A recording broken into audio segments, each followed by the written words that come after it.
Not a single day passes for me without witnessing tears of joy and love around me. Every day, somebody will be shedding tears of love and joy.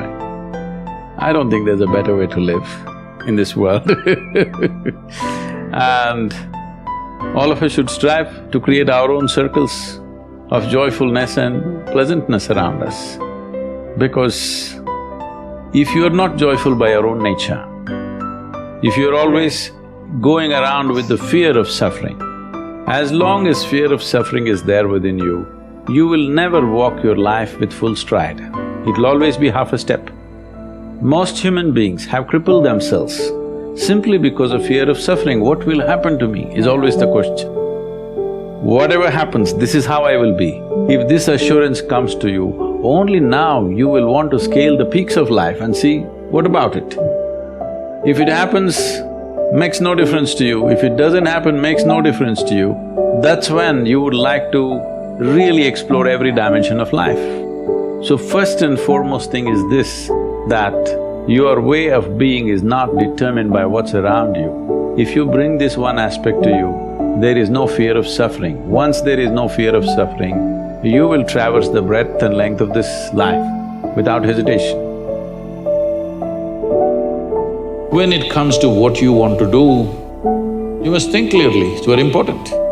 Thinking clearly means, the question is not about what will get me this, what will get me that. Is your life precious to you? All of you, I'm asking. Your life, is it precious to you?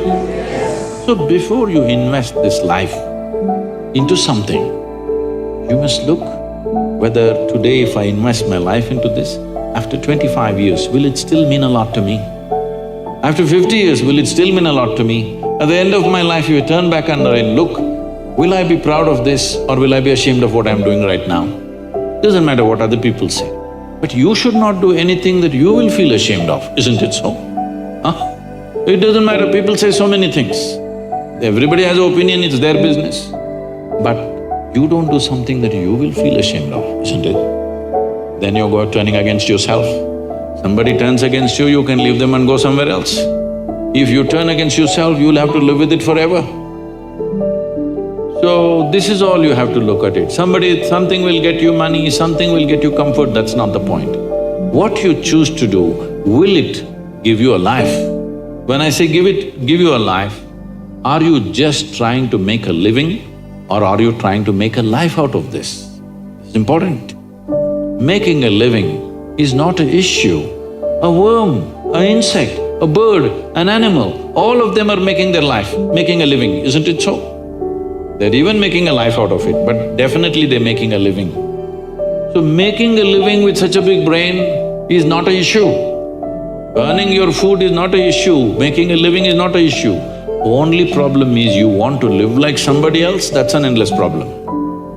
I want to live is not a problem. I want to live like you, this is a problem.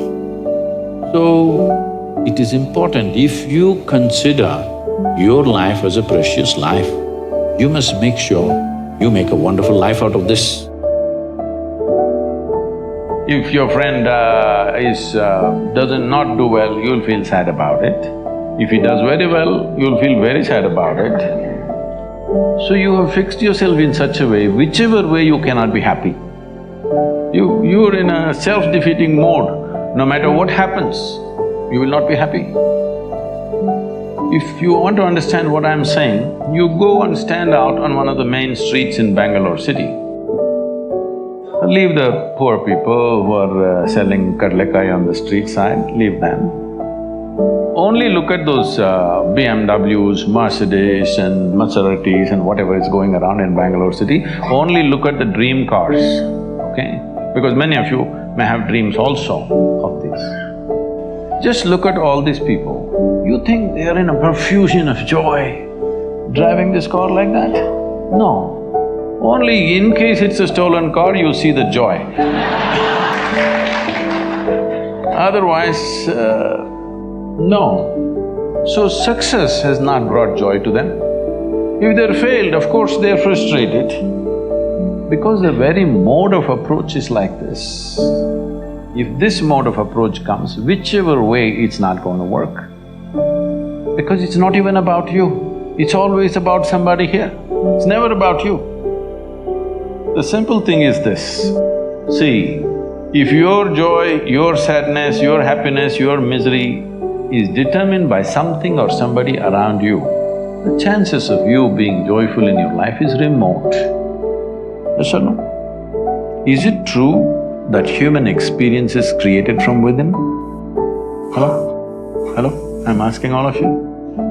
Is it true that human experience, joy or misery, agony or ecstasy, madness or sanity, everything is created from inside? At least if you're a manager, if you're going to be a manager, at least what is happening from within you must happen your way. Because essentially management means having situations the way we want it. Yes? Management means what? Having situations the way we want it. Well, if the world is not happening your way, at least this one must be happening your way, otherwise what kind of management is this? Here there's only one person. Here there are 1,000 people, they may not listen to you, they got their own stuff. But here there's only one person, at least here what you want must happen, isn't it? If what you want happened, would you keep yourself blissed out or miserable? What's your choice? You must choose, I'm going to bless you now. Blissed out, of course. So if such a thing is not happening, then all these problems come. If things work, it is a problem. If they don't work, it's a problem. If you get a seat in this institution, it's a problem. If you cannot get out of this, it's a problem. You like this place so much, you don't mind staying here, it's not like that. You must get in and you must get out ahead of others, everything. It's never about you, it's always about something else. Outside is a variable situation. Who these people are today, tomorrow we don't know what they will say. Yes? Tomorrow morning we don't know what they will say. If your way of being is determined by all these people, then you are a mess, you're bound to be a mess. See, you are a product of this planet, yes or no? Whatever nonsense individuals may think about themselves, we are all just a pop-up from this planet. You've seen those pop-ups on the computer screen? Pop, pop, yes? You're just a pop-up, you'll be gone. You can't believe you will be gone, me? I will be gone? Yes, all the very smart people, countless number of people who walked this planet before and you and me, where the hell are they, Not a sign, all became topsoil, isn't it so? Weren't they pop-ups? Aren't you a pop-up? Oh. You may think you have a great life and this and that. As far as the earth is concerned, it's just recycling its soil. Just throws you up and draws you back, throws you up and draws you back. So in this little pop-up, the important thing and the most important thing is, you create sensitivity within you, such sensitivity that every dimension of life comes into your experience.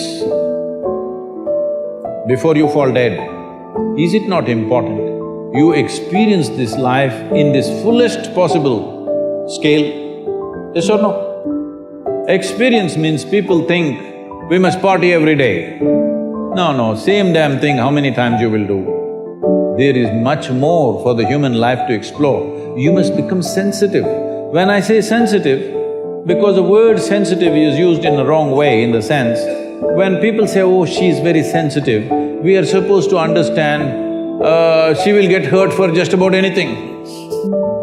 Yes? No, being sensitive to life and being ego-sensitive are two different things. Being sensitive to life means if you walk into this hall, you experience everything that's here, you don't miss a thing. If you walk outside, you don't miss a thing. Every dimension of life should come into your experience. You talked one time, I thought this was so interesting, about how every time you get a belief, it's like a conclusion, and every conclusion is a death unto itself, and it's like shutting a door on something. Yes, otherwise, see, you just see, you look at your own picture when you're 5 years of age, it's like this. Slowly it's becoming like this. What is it? You're dying in installments. The more conclusions you make, the less alive you become. This is all that's happened to people. They call this knowledge. This is not knowledge. This is just conclusions that you're drawing about everything. See, with all this scientific exploration, the fact is that even today, we do not know one single atom in its entirety. We know how to use them. We know how to use everything on this planet, but we don't know a damn thing about anything. Over 90% or 99% of an atom is empty. We don't know what that emptiness contains. Over 99% of the cosmos is empty. We don't know what that is. So, this is like I give you a 1,000,000-piece jigsaw. But you found, in your hands, you have only 3 of them. With these 3, you make a picture and you're euphoric that you made a picture. Well, I'm sorry, there are 1,000,000 pieces to this. Has anybody gathered all the pieces? No. Then don't make a picture.